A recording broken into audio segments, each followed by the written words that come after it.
Welcome to Mill History Talk, the podcast where we explore the past to better understand the profession of arms today.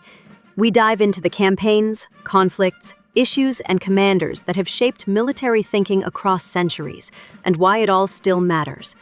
Whether you're an officer in training, a seasoned professional, a student of strategy, or simply curious about how history informs modern warfare, this space is for you. Our mission is simple: to foster insight, reflection, and critical thinking primarily through the lens of military history. Before we begin, a quick note. The views expressed in this podcast are of the podcast writers, hosts, and guests, and do not necessarily reflect the official policy or position of any government agency or organization. So, whether you're listening in a barracks, a lecture hall, at the gym, or in your car on the way to work, welcome. We're glad you're here. Welcome back to Mill History Talk, episode 55, the podcast where war is never neat, victory is never simple, and history is always messier than the after-action slides make it look. I'm Hope. And I'm Brian.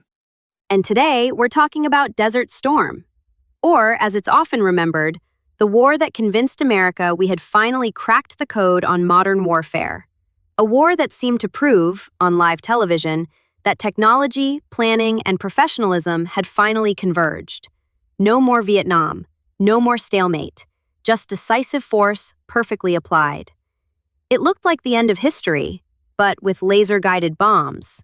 Because when history appears that clean, it usually means complexity has been edited out of the frame.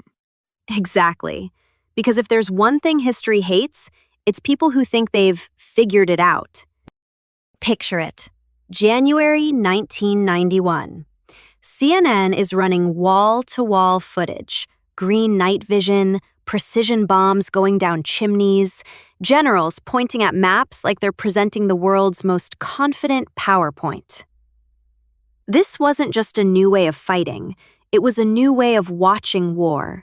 Satellite feeds, nightly briefings, computer graphics explaining Iraqi order of battle. War had become legible to the public in a way it never had before. For a generation that grew up with Vietnam footage defined by chaos and confusion, Desert Storm felt like clarity itself. It looked clean. It looked decisive. It looked like the military equivalent of a speed run. And that visual clarity mattered. It shaped public memory. It shaped elite confidence, and it shaped how the U.S. military talked to itself about what had just happened. And it felt that way inside the institution, too. Desert Storm came after Vietnam, after the 1970s morale crisis, after the broken army era. The U.S. military was desperate, not just for victory, but for validation. This was the first major war fought by the fully professionalized, all-volunteer force. It was the first full test of doctrinal reform, training reform, and leadership reform that had been debated since the late 1970s. For many officers, Desert Storm wasn't just a campaign, it was proof that the institution had recovered. Right. Desert Storm wasn't just a war, it was therapy. Very expensive therapy, but yes. And here's the problem. When something works really well, we don't just study it, we canonize it. Desert Storm very quickly stopped being a case study and became a template. Not a hypothesis, not a conditional success, but an answer key. A model to be replicated rather than interrogated. Which is dangerous because Desert Storm was fought under conditions that were extraordinary. Politically, Desert Storm had narrowly bounded objectives. Liberate Kuwait, restore the status quo, stop. No regime change, no nation building. Those limits were deliberate. Coalition cohesion depended on them. Regional stability depended on them. U.S. leaders explicitly rejected expanding the war beyond what they could politically control. That choice simplified the strategic problem. No, while we're here, oil or energy. Exactly. Strategically, the coalition enjoyed permissive conditions that are rare in modern war. Uncontested deployment, overwhelming material superiority, minimal escalation risk. Iraq was diplomatically isolated. The Soviet Union was collapsing. There was no peer competitor willing or able to interfere. Coalition homelands were secure. Lines of communication were secure. Rear areas were secure. We basically got months to move an army halfway around the planet while the enemy watched. No meaningful interdiction of ports, no attacks on staging areas, no pressure on logistics hubs. That level of strategic freedom is exceptional. That matters. The famous 100-hour ground war was only possible because of half a year of uncontested buildup. Time became a weapon, used to shape the battlefield, refine target sets, train forces, and synchronize a coalition at a scale rarely seen. This is where people remember the montage and forget the training arc. That's a good way to put it. And the enemy mattered too. Iraq fought rigidly. Poor adaptation, centralized control, static defenses. Iraqi doctrine emphasized positional defense, centralized command, and predictable dispositions. Exactly the kind of system most vulnerable to sustained air attack and operational maneuver. Once coalition air power disrupted command and control, Iraqi fielded units were increasingly isolated, poorly informed, and demoralized. Training deficiencies, limited combined arms integration, and weak NCO authority compounded the problem once the ground campaign began. Desert Storm didn't prove that U.S. forces can do this to anyone. It proved what happens when everything lines up just right. And that brings us to the real question of this episode. What did Desert Storm actually teach us? And what did we think it taught us? Because those are not the same thing. And confusing them turns victory into a liability. Okay, pause. This is important. We're not here to trash Desert Storm. It taught real lessons. And honestly, some of those lessons were overdue. First, joint warfare at scale works when command authority is clear. Goldwater-Nichols finally functioned as intended.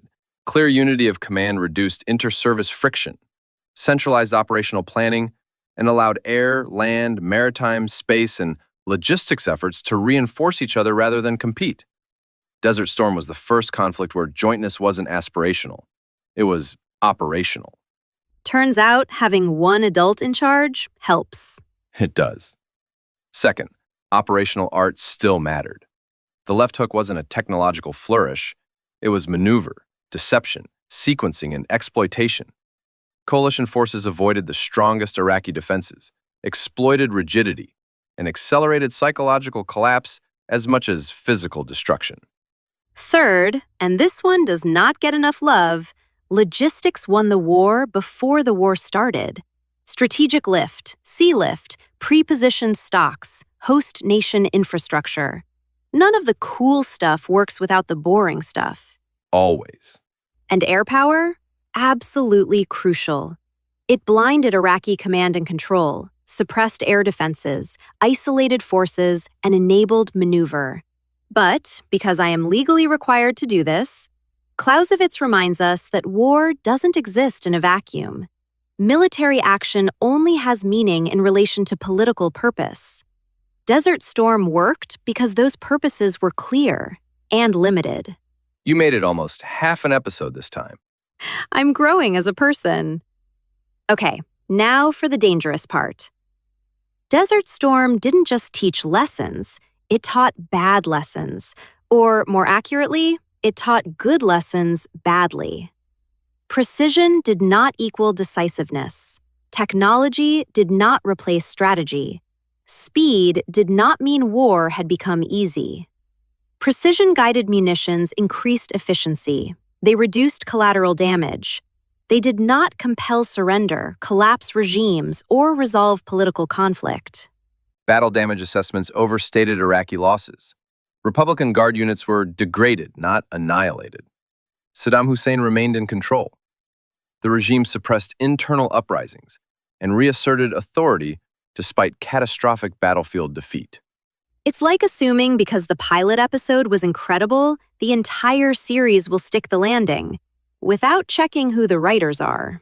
And the most dangerous assumption that followed was this, that regime defeat equals regime collapse. Which we tested pretty aggressively in 2003.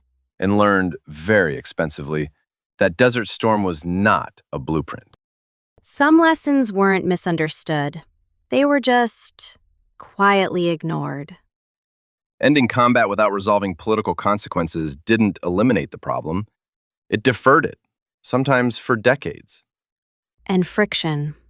Desert Storm didn't eliminate friction. It suppressed it with overwhelming advantage. Dominance masked uncertainty. It didn't remove it. Once that dominance faded, friction came roaring back. That's not evolution. That's insulation. And insulation always wears thin. So here's the takeaway. Desert Storm didn't lie to us. We lied to ourselves about what it meant. We treated favorable conditions as permanent truths. We mistook circumstance for doctrine. Future wars are more likely to be contested, constrained, prolonged, and politically ambiguous. Adversaries will contest access, information, legitimacy, and escalation, rather than mirror U.S. strengths. So, the opposite of 1991. Exactly. The real lesson of Desert Storm isn't that war got easier. It's that success under ideal conditions tells you very little about what happens when conditions aren't ideal. So if Desert Storm is remembered as a warning instead of a blueprint, great. If it's remembered as proof that we've solved war forever, history would like a word. And probably a footnote.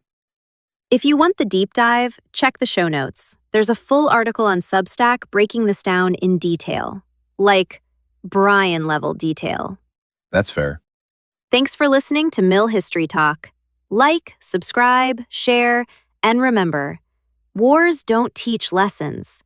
People decide what they learned.